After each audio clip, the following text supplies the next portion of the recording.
podcast. We've got your co-host here, Earl Hall, with my man over here, Gerry Ruffino, man. How you doing, Earl? Man, I'm doing good, man. We're going to get into this. This is the second episode that we're doing, so I'm super psyched about this, talking about the power of a chargeback, or should I say, I don't know, how chargeback takes your power. I mean, it can do one of two things, but it is definitely one of those things that life insurance agents face. You know, we don't want to face it, but it's a part of the business. You and I were talking before, we went on air, and I just kind of put my head down just thinking about the very first time that I actually got a chargeback, right? It's like what that actually felt like. It was murderous. It was, I'm like, wait a minute, I'm supposed to be making money here. What is this? What is this thing that I owe the carrier? Yeah. What is this thing that I now owe someone money? And I think you may have put it best. I think you said it's something. It's a loan. So, dude, let's there's some people that are gonna watch this that maybe are thinking about going into the life insurance business. So let's just take 60 seconds or so to explain a chargeback and what that can do for you in a positive and a negative way. Okay. So look, breaking it down. Okay. A lot of folks are when you're trying to get into the insurance business, you get told about all this money you get paid up front. Right. And look, there is a lot of truth to that. Right. What is that, Gerry? Is that like 75% up front and then 25% the last 3 months or something like that? Yeah. Every carrier is a little different, and every single product can be a little bit unique. And your IMO, FMO, whoever you decide to work with can be a little unique too there. So, there are guarantee issue products out there that, will pay you as earned. As earned means that as the client pays, you get paid, right? So if the client cancels month 3, month 4, you don't have a chargeback, but you've only made what the client has put in so far, right? That can be, now you could choose to do that, okay? And a lot of times you can choose to do your own advance, and we call it an advance business, okay? So let's use Earl as a client. So Earl and I meet. Let's just say Earl, makes the financial investment to protect his family with an $83 a month policy. Okay. We're going to multiply that by 12. That's going to give us the annual premium. Okay. From there, let's just round up a little bit and say that's about $1,000 in annual premium, meaning the client is going to pay $83 a month plus some change, and eventually each year will be right around $1,000. If I wrote that policy, and forget, let's just say we're at 100% commission, whatever. It doesn't matter, just to make the numbers simple, right? Yeah. If you're at 100% commission, right? How much did you earn, Earl? 83 times 12. So you earned $1,000, right? Okay. Now the company is going to advance you. Okay. They're going to make an assumption that the client is keeping this policy forever, and they're going to advance you the first 9 months, which is 75%. So you're going to get about $750 in your bank account. Okay. Now, what has the actual carrier received so far, right? They received $83. Yeah.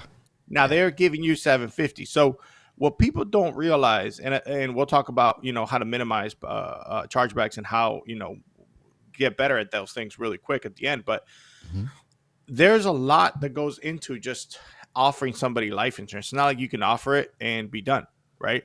You got to do some serious follow-up work and commit to folks.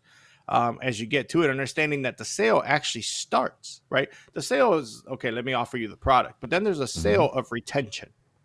And that's a key component that we don't talk about. So if you haven't heard of what a chargeback is, this is what drowns people in the business sometimes, okay?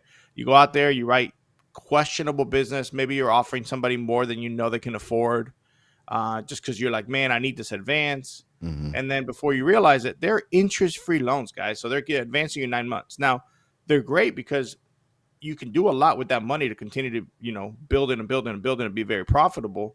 But you can't just look at it that way. You got to make sure that you're always ethical and doing the right thing for you and your client, and predominantly your client, than you, to make sure that you put it in the best position possible to do that. So a lot of folks don't understand it. Chargeback, man, is just a free. They're hooking you up, man, with a bit of a loan up front. So yeah, it's not yours, 100%. Basically, like you said, it is a loan that's coming through. There are ways, and you mentioned this, to kind of mitigate some of that, because I think brand new agents don't know about like as as earned, right? Mm-hmm. And then I think also a lot of seasoned agents don't want to do as earned because who wants $83 $83 a month? You know what I mean? It's like they'd rather have that upfront money, but it's also risk associated with getting that upfront money or getting that interest-free loan or whatever. But let's just say you did all as earned. How would that look, or kind of how do you, as a life insurance agent, suggest that people kind of split that up? Do you do some as earned? Do you do some full commission? Or like what does that actually look like for you as a life insurance agent and your team? Yeah, so I look, if you're, quitting your 9 to 5, or even if you're not, right, or you're going into this business, it's hard nowadays to take, 2, 3, 4 clients a week, let's just say 5 clients a week Mm-hmm. at $83 and make 400, right? That's only around $2,000 a month, right? It's now you're that 2,000, as long as they don't cancel, right? It's gonna be able to get you to the next level. But if you look at your investment into your business, $2,000 doesn't give you enough money to scale your business to the level you want to.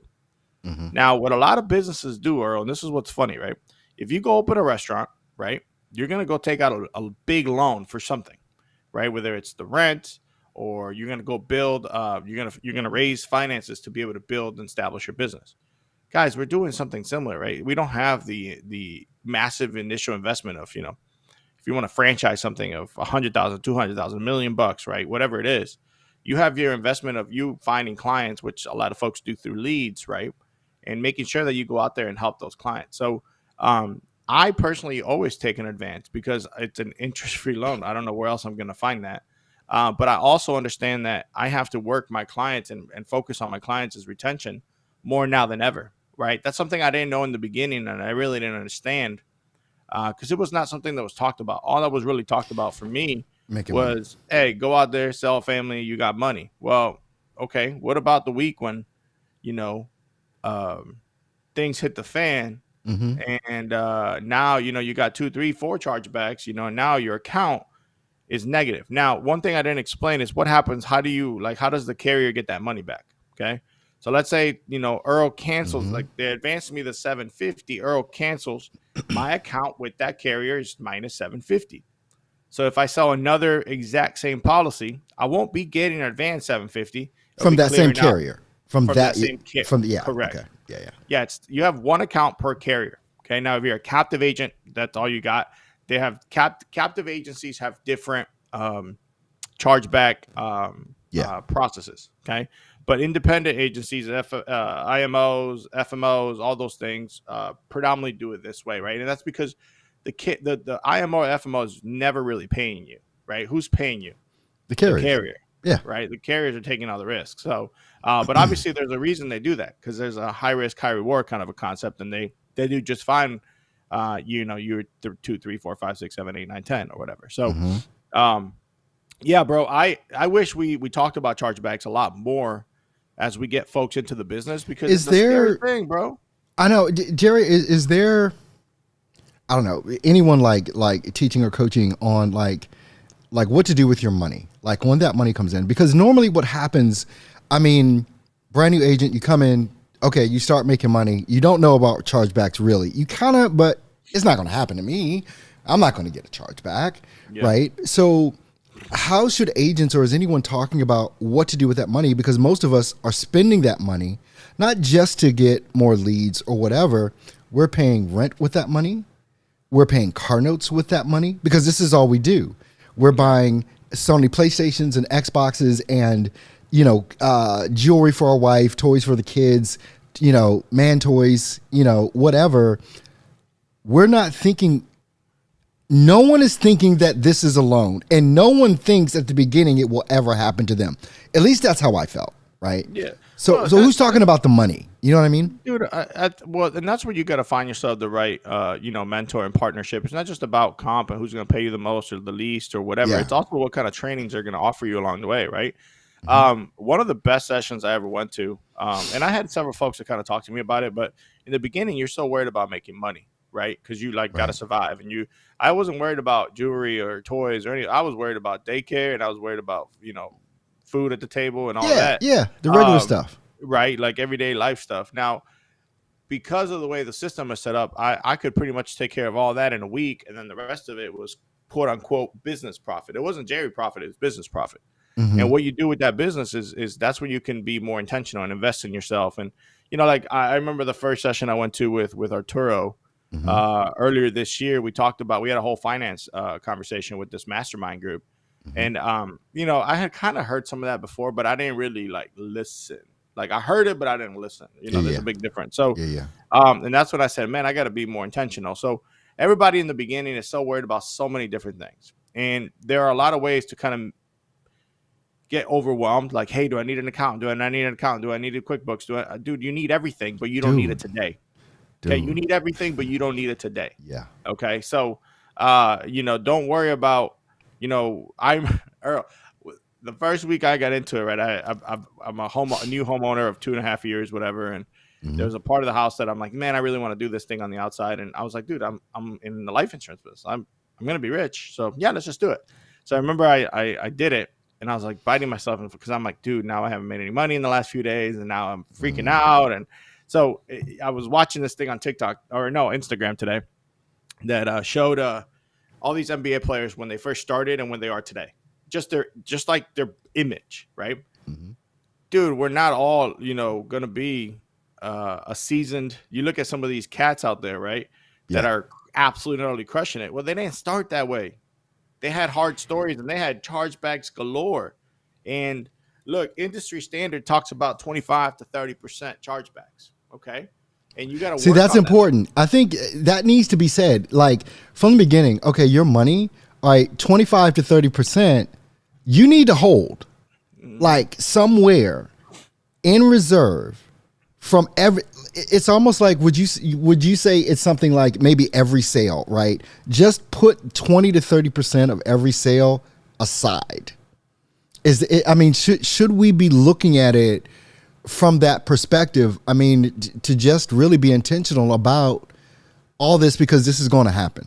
Yeah. Dude, I'll be honest with you. Okay. Hmm. That's all we talk about here. Full transparency. I'm not really putting that money aside right now Hmm. in where I'm at in my career because I'm not worried about it because I know that I'm going to sell enough policies and protect enough families where it's going to offset itself and more. Right. So if I'm saying 1 out of 4 people are going to drop, right, which is Hmm. about 25%, 1 out of 4 people are going to drop, then you have two options. You can be very conservative and freaking out about the people that are going to drop and focus on the negative part of it Or just sell. or just sell, right? So Hmm. there's a concept called Strengths Quest out there. I don't know if you ever heard of it. Hmm. It's like a personality test, and one of the things that they focus on solely is like, dude, a lot of people are trying to invest time, energy, money, and resources on to get better on the things they're not good at, right? Dude, Hmm. stop focusing on that crap and focus on the things you're good at, and you're gonna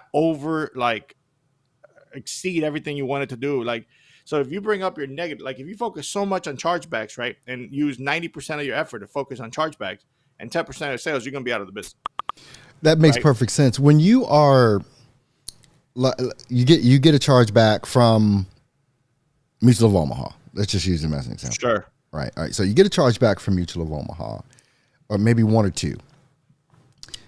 Are you focusing on trying to sell more Mutual of Omaha so that you can cover that, and because they'll take it directly out, or will you go ahead and sell Americo or American Amicable, and then just pay that money to Mutual of Omaha?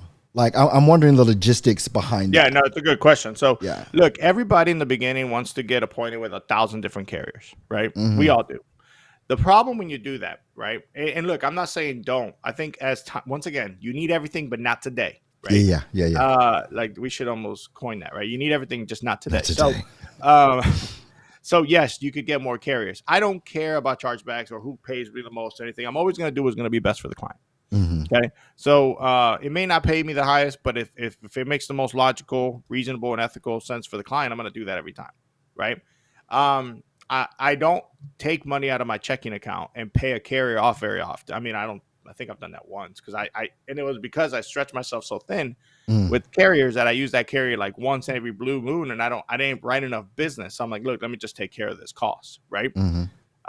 But outside of that, I don't. No, I've never done it. So because I'm not worried now, I usually pick my 2, 3, 4 favorite quote unquote Right, right, right. carriers that are going to be all encompassing for the most part. There are a couple outliers, right?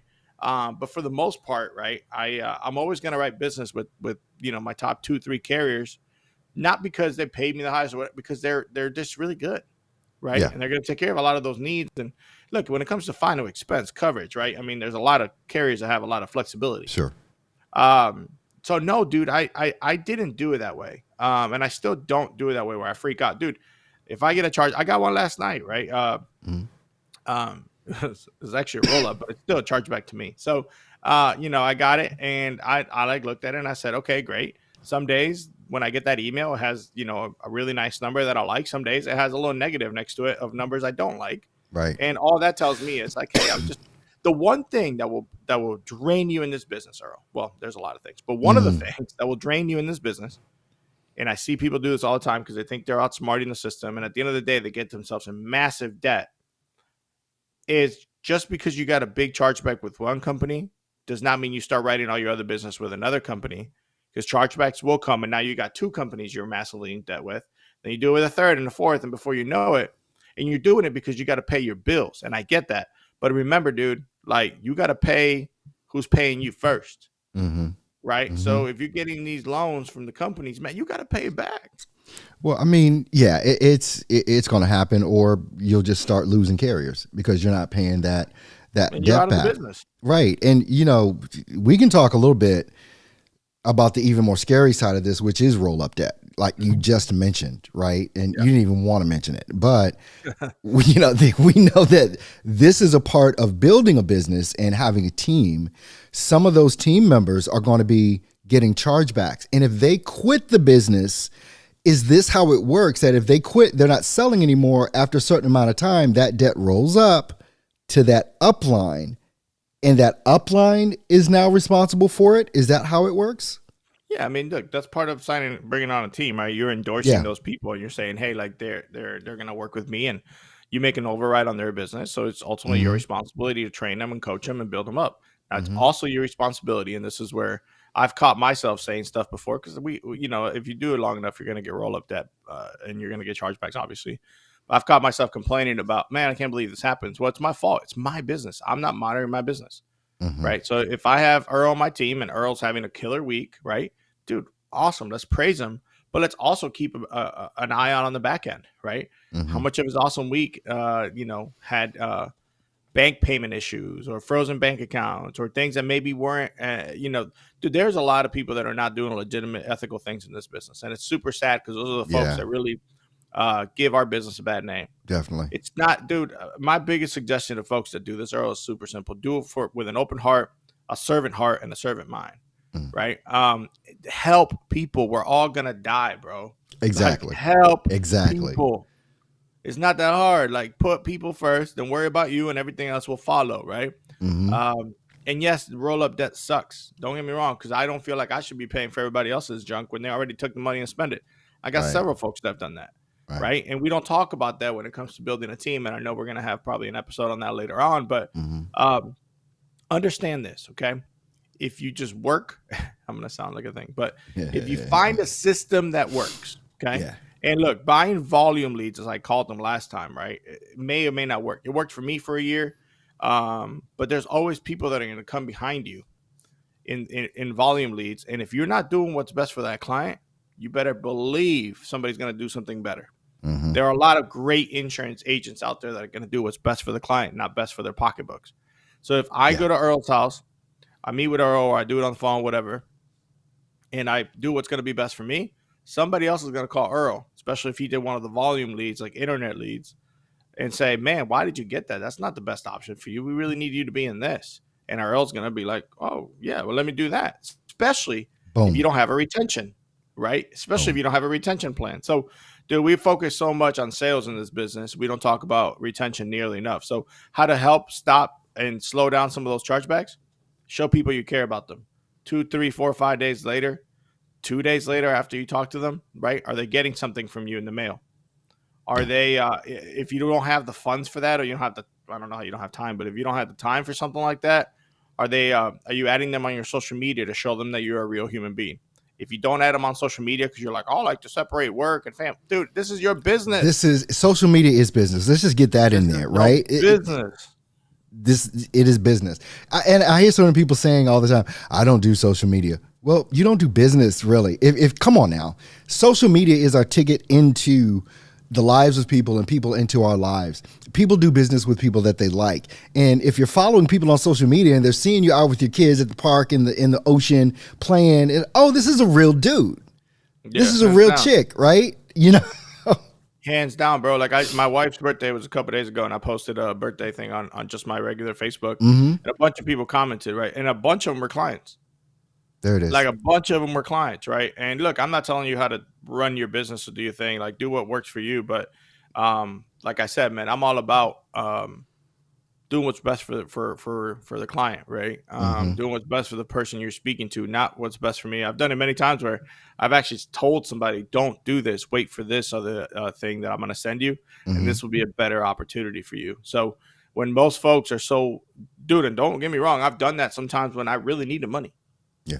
Right. Like you really need the money. And, but when push comes to shove and nobody's watching, are you always going to kind of do the right thing? And, I'm not saying I always have, man, because I've done a lot of things the wrong way. Oh man. I mean, I can only imagine. I mean, when you just think about filling out an e-app, all the dirt you can do. And the scary thing is that because I can think of it, I know someone's doing it or has done it, you know, with that, you know, forging signatures or whatever. It's like, but at some point the devil's going to get his due, you know, on those types of things. And man, it's just always the best practice. Do what's good for the person, care about that person. And if we care about the people and like you're saying, the retention, excuse me, the retention part is big. Send them something, you know, look at their Facebook pages, you know, like their post or make a comment or whatever, because then that makes you real too. And then they're less likely, oh, well, I don't want to cause him any problem. I'm not going to cancel my policy. Let me call him and tell him I'm having a little issue with this. You know, it just makes that thing a whole lot more personable. You know, so I love that part about retention that you're talking about right there, dude. I mean, it's like if in most relationships, right? People always want to take. Most relationships, right?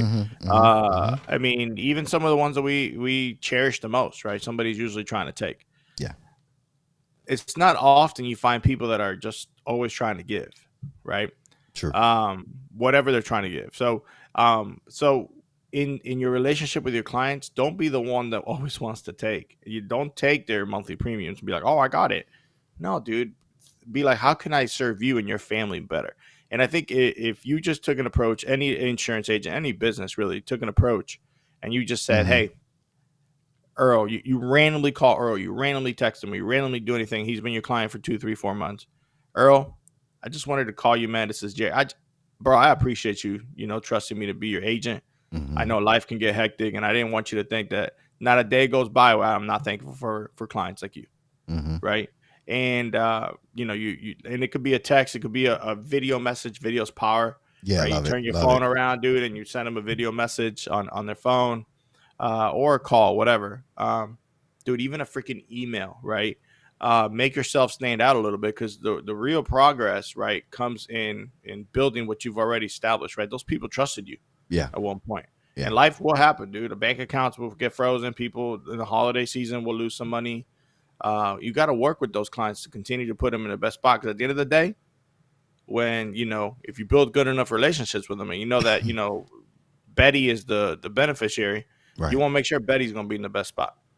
Absolutely. Man, well, this topic, obviously we needed to talk about this. I am super excited about next week. But look, I want to make sure that everyone checks out the links in the description. Gerry's got a great Zoom session that he does every day, pretty much all day. What time does that start, Gerry? Bro, I usually get there around 8 Central Time, so 9 Eastern. Okay. And, you know, it goes most of the day there. And what that's for is for you to get on and you can hear people making calls. You can ask questions of Gerry, but you can actually listen and see and hear how these sales are being made, the cadence that they're speaking in, the tone that they're speaking in, the words that they're using, how they're going through. I mean, listening to live agents make live calls. I don't know a better value than that, and it's for free. Link is in the description. Also, AJC has the Life Insurance Agent University, over 30 hours of training that we have in there, free information to help you really get started and, just go gangbusters in this life insurance industry. I'm definitely super excited about next week. Gerry, we're going to be talking about how lead vendors really work. I can't wait to I'm salivating to talk about this stuff here. Earl's ready.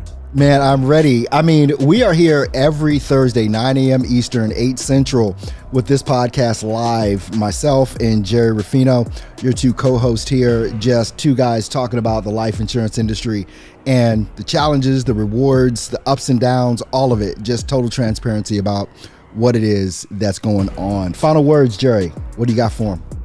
Nah, man, just continue to remember, man. Destiny's not a matter of chance, but a matter of choice, man. You got to go out there and make the right choice for you today. You got it. Thanks, folks, for tuning in to this podcast, 7-Figure Agent, with your co-hosts, Earl Hall and Gerry Ruffino. Leave me a comment. Leave us a question. We'll be back with you live next week. Same time, same channel. You be good.